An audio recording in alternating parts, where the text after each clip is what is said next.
రాజీనామా లేఖను స్పీకర్ కు అందజేశారు. స్పీకర్ దాన్ని వెంటనే ఆమోదించారు. నేను చెప్పేది విన్నా నాన్న సిగ్గు లేకపోతే సరి. ఒక ఆడపిల్లని చంపలేకపోయావు. అవన్నీ ఫోన్ లో మాట్లాడకూడదు నాన్న. అది మాత్రం ఫోన్ లో మాట్లాడకూడదు. ఆడెవడో పబ్లిక్ గా కెమెరా పెడితే దాని ముందు శివతాండం ఆడావు. దేశం మొత్తం చూసింది. నాన్న అది కాదు. కాందే నువ్వేదో పీకుతావు కదా అని నేను రిటైర్ అయి నిన్ను ఎంపించేశా. చేత కాకపోతే ముడుచుకుని ఇంట్లో కూర్చో.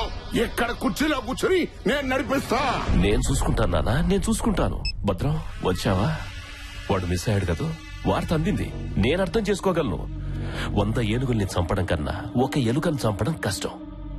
కానీ ఆ విషయం మా బాబుకి అర్థం కావట్లేదే. ఆయన కిడ్నీలు పాడైపోయి అరగంటకోసారి బాత్రూమ్కి వెళ్లాల్సి వస్తుంది. ఆ కోపమంతా నా మీద చూపిస్తున్నాడు.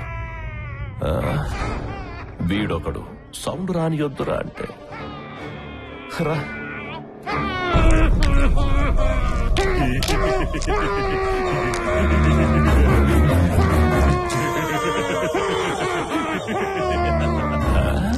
బాధేదో మాట్లాడుతున్నాడు. గుడ్డ తీరా, గుడ్డ తీ. టార్చర్ మన లెవెల్లోనే ఉంది కదా బావా. నన్ను లేవా వదిలేస్తే ఎలా బావా? లోపల ఉడికిపోతుంటే. టెలికాస్ట్ చేయించింది నేను కాదు బావా. ఆ స్టింగ్ చేయించింది కూడా నేను కాదు బావా. మా తిరుపతి బ్రాంచ్ వాడు ఓన్గా చేశారు. అసలు జరిగింది ఏమిటో మొత్తం నీకు చెప్పాను కదా. చెప్పావు, గుర్తుంది. భద్రం, వాడు ఫోన్ చేసి 30 అడిగితే నువ్వు 100 కోట్లు అడగమన్నావంట. 30 కాదు 100 అడుగు. సగం నాకు, సగం నీకు. అంతా నేను చూసుకుంటాను. వీడిని సొంత తమ్ముళ్లా చూసుకున్నాను.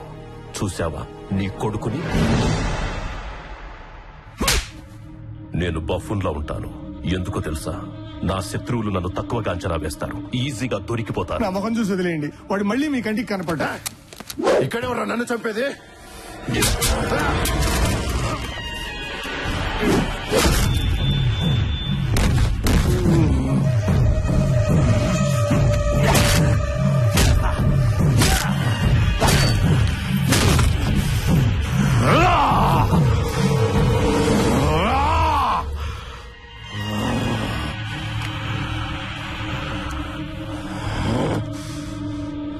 నేను చేసింది తప్ప లేదు.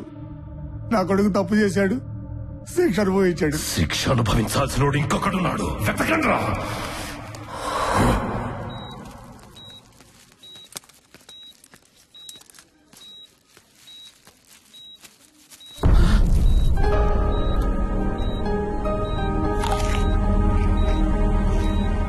అయ్యా, ఆ అమ్మాయి స్నేహితురాలు పెళ్లికి మహబూబ్ నగర్ బయలుదేరింది.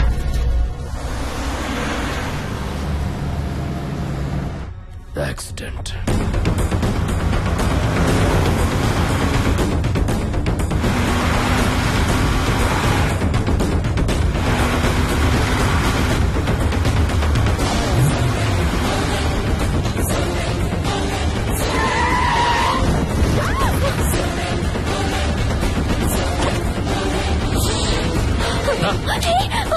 ఏంటి దౌర్జన్యం?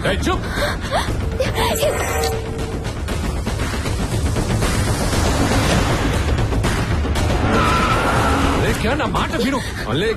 మినిస్టర్ దిలేశ్వరరావు నిన్ను చంపాలని చూస్తున్నాడు. అతను నన్నెందుకు చంపాలని చూస్తాడు? ఎందుకంటే అతను నీ పెదనాన్న కాబట్టి. ఇదిగో ఇది చూడు.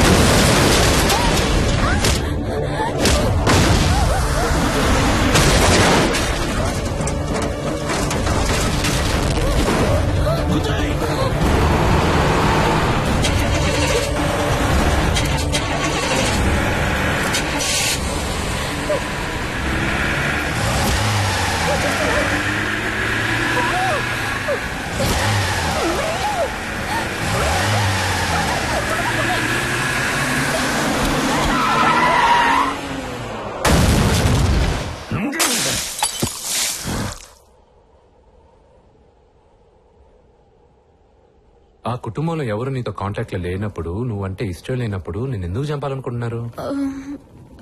వీటన్నిటికీ జవాబు తెలియాలంటే మనం ఊరెళ్ళాలి.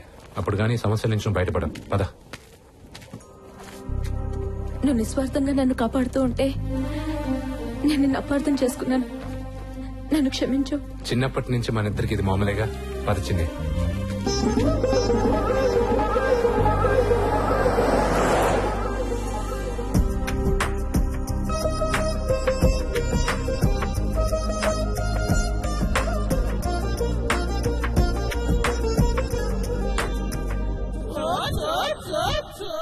అప్పుడు హీరోయిన్ తీసుకొని ఊళ్ళోకి ఎంట్రీ ఇచ్చాడు.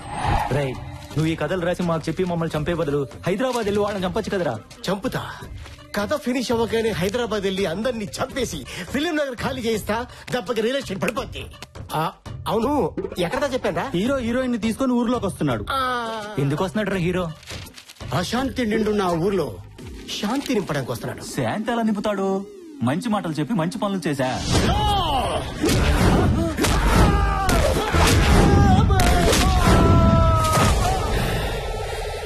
వైలెన్స్ ఉన్న ఊళ్ళోకి వెళ్ళి అంతకంటే డబుల్ వైలెన్స్ చేసి లాస్ట్ లో శాంతి మాటలు చెప్పేవాడేరా తెలుగు సినిమా హీరో. అవును, ఎక్కడ చెప్పాను? హీరోయిన్ తీసుకొని ఊర్లోకి ఎంటర్ అయ్యారా? బండి తిందయా? తీగపోతే కొడతావా? కొట్టకపోతే తీవా? ఎండి కొండతో పెట్టుకోకు, పుండడిపోద్ది. అంటున్నావు? నువ్వు నాకేమైనా బామర్దో నాకు అప్పించినోడువా? ఎందుకు ఇవ్వరా? పెన్సిల్లు, జామెట్రీ బాక్సులు, 50 గోళీలు. గోళీలా? ఒరే ఎదవా, నేను రా చిన్ననే. నువ్వు చిన్న అని తెలియాలంటే నీకు చిన్న టెస్ట్. ఏంటో? ఒక ట్రైన్ 150 కిలోమీటర్ల స్పీడ్ తో ఒక ఊరు దాటిందంటే అప్పుడు మా తాతకి వయసు ఎంత? మీ తాత వయసు సింపుల్ డింపుల్ కపాడియా? ఏంటి? ఒరే ఒరే ఒరే ఒరే ఒరే ఒరే ఒరే.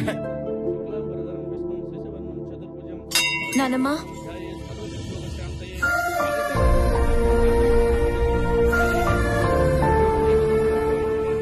నిన్ను మీ అమ్మని నానా మాటలు అని పంపించేస్తుంటే మూగదానిలా చూస్తూ ఊరుకున్నాను. కానీ ఉండబట్టలేక ఒకరోజు మీ నాన్నకి జరిగిందంతా చెప్పాను.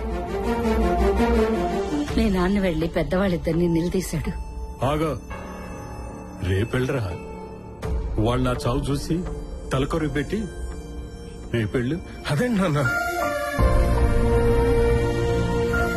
కొన్నాళ్ల తర్వాత తనే పెళ్లికి ఒప్పుకుంటాడు అనుకున్నారంతా. కానీ మీ నాన్న ఎప్పటికీ పెళ్లి చేసుకోకుండా అలాగే ఉండిపోయాడు. మెల్లగా తాగుడికి బానిసయ్యాడు.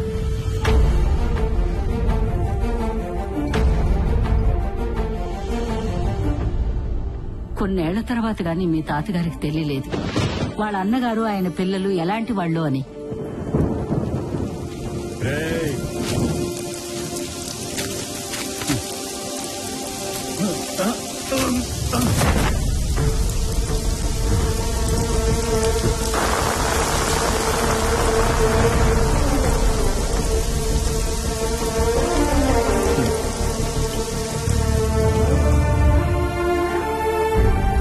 తర్వాత మీ అమ్మ దగ్గర నుంచి మీ నాన్నకు ఉత్తరం వచ్చింది. అది మీ తాతయ్య చదివారు.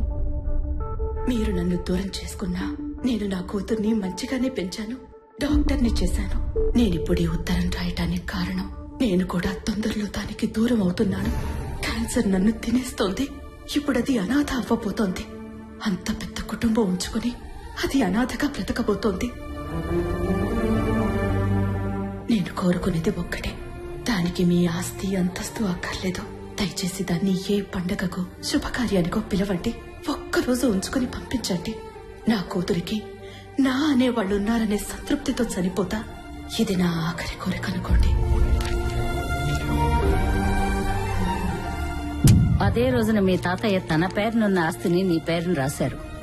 ఇక నుంచి నా మనవరాలు నా ఇంట్లో రాణిలా బతకాలి.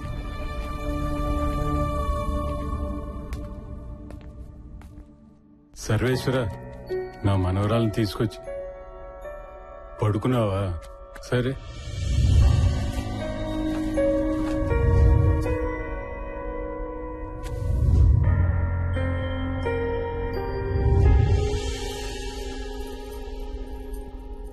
మరిది గారు,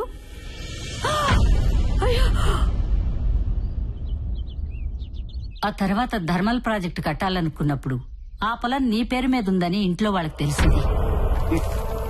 కులం లేని దానికి ఊరు పేరు లేని దానికి ఆ చట్టం భరిస్తానరా. రేయ్, అది ఎక్కడుందో ఎతికి పట్టుకుని లేపేయండి. జాగ్రత్త, ఎక్కడ మన పేరు మాత్రం బయటికి రాకూడదు. నాకే ఆస్తి అక్కర్లేదు, వాళ్ళకి చెప్పండి. ఎక్కడ సంతకం పెట్టమంటే అక్కడ పెడతాను. కానీ మీ తాత అమ్మ కోరిక అది కాదు కదా. మీ తాత నిన్ను రాణిలా చూడాలనుకున్నాడు, మీ అమ్మ ఆ ఇంట్లో ఒక దానిలా చూడాలనుకుంది.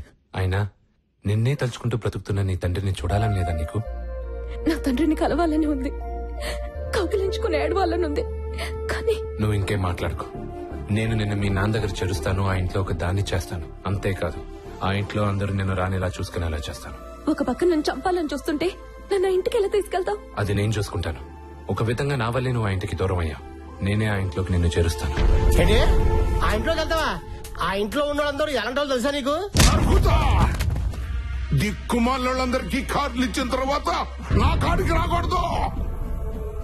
మొదటి కార్డు నాకే ఇవ్వాలా? ఆడు పెద్ద కొడుకున్నాడే ఢిల్లేశ్వరరావు, ఆడు పెద్ద గలీజ్గాడు. ఇక చిన్న కొడుకు జంగమేశ్వరరావు, ఆడు చిన్న చిన్న గొడవలు పెట్టుకుని మటర్లు చేసేసి పోలీస్ స్టేషన్కి వెళ్ళొస్తుంటాడు. ఒక అమ్మాయి ఆడు పెళ్లి చెడగొట్టిందని ఆ అమ్మాయిని ఇంట్లో తీసుకెళ్లి పెట్టేసుకుని ఇంటి పనులు చేస్తున్నాడు. ఆ అమ్మాయి ఎవరనుకుంటున్నావు? చిన్నప్పుడు మనతో ఆడుకుందే హరితలక్ష్మి, పాపం అది. ఓహో, అయితే దానికి ఇంకా నోటుతో తగ్గలేదన్నమాట. చిన్న కూతురు కేదారేశ్వరి, అది పెద్ద కంచు. చూస్తుంటే అడ్డొస్తావేంటి? మొదటి రాత్రి రోజున మొగుడు కొద్దిగా లావుగా ఉన్నావేటి అన్నాడంతే. వాడిని ఎక్కడో తన్ని బయట పంపించేసిందంటే. వాడు ఏ రాష్ట్రం వెళ్ళిపోయాడో తెలీదు. ఇక కూతుళ్ళు వాడు మొగుళ్ళు, అబ్బో. ఉండరా, 13 ఏళ్ల ముందు పారిపోయిన ఆ పిచ్చోడు తిరిగి వచ్చాడా? పిచ్చోడా? ఆడు రాలేదురా. ఇప్పుడు వస్తా.